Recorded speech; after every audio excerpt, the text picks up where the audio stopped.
It's just better safe than sorry.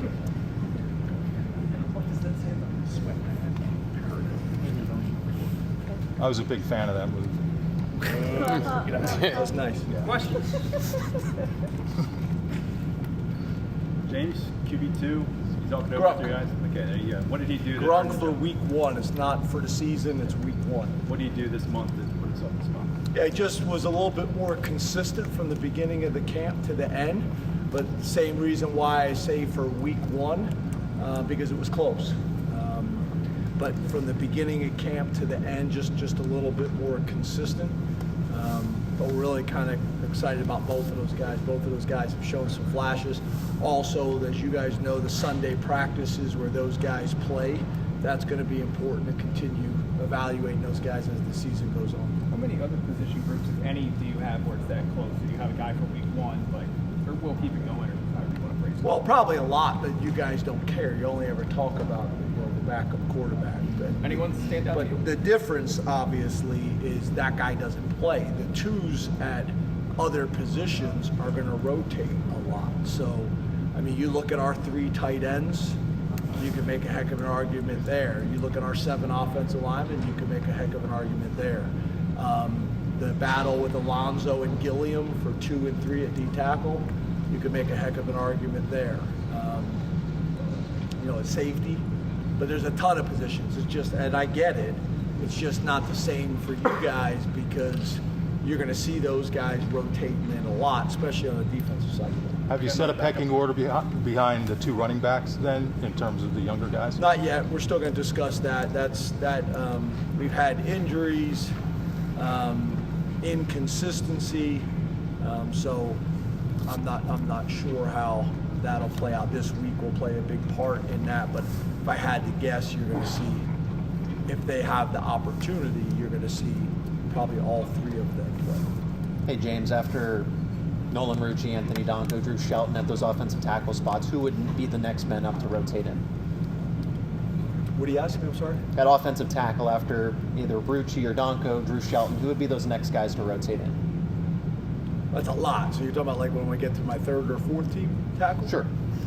Yeah, so it'll be Rucci, it'll be Donko, it'll be Shelley, and then it's kind of similar to what we're talking about at running back. There's a number of guys that would factor into the decision at that point, whether it's Sexton, whether it's Alicini. Javen has got,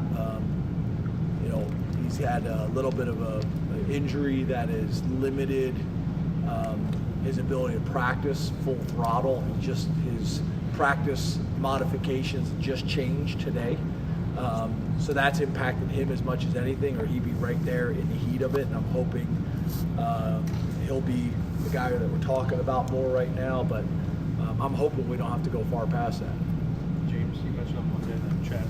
Were you anticipate pitching like on Saturday? I think he's going to play a lot. I think he'll play a lot. I think it wouldn't surprise me if he plays 30 plays or so in this game.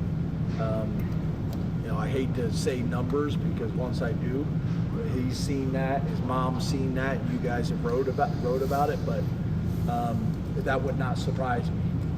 Hey James, you've talked a lot this offseason about changing from a 4-3 to a 4-2, but last year you went in with the intention of playing 3 safeties and you played nickel quite a bit last year. So I guess what are the differences this year aside from, or that make that change notable in your mind? Yeah, so I think, it's funny because when I was at Vanderbilt, we were a 4-2-5 team. Now, I will say this, it was a kid that grew into a linebacker but started his career at Vanderbilt as a corner. Then coming to Penn State, it's hard to be at Penn State at LBU and not have 3 linebackers on the field. Some of that also I think was Brent Pry and his opinions, but it was the right thing to do, and we played really good defense doing it that way, and then subbing to nickel when it was appropriate.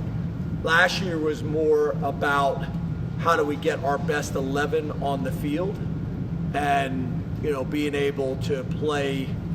You could make the argument we may have had the 3 best safeties in the country, a combination of 3 when they were all healthy. But obviously that changed significantly when we lost KJ Winston. But for us to have KJ and Jay Reed, and Zachy on the field at the same time made a ton of sense. So that was more just about how do we get our best 11 on the field, and Jay Reed was such a, multifaceted player that could cover, could blitz, could defend the run, so it made a ton of sense. And then once we lost him, then it went back to more of a nickel personnel based on what they're doing offensively, what the down and distance is. So, this is more leading with 4-2-5, but then we're going to have the ability to go sub package, and our sub package will be 4-3 now, which was just the other way around. So it's really tomatoes, right? It's very similar, just depends on who do you call base. James, That makes sense. a few minutes ago you mentioned 3 guys in the mix for RB3. I think, at least in public settings, it's been a 5-man conversation for us about RB3. Who are those 3 guys that are in that mix? Who are the 5 guys you're talking about? Everybody but Nick and Katron is on a scholarship. I mean, Tyke, Jabri, then Quentin, Corey, and then Cam are kind of the 5 we've been generally talking about. Yeah, I think for the most part, it's the returners. It's Cam and Corey and Quentin.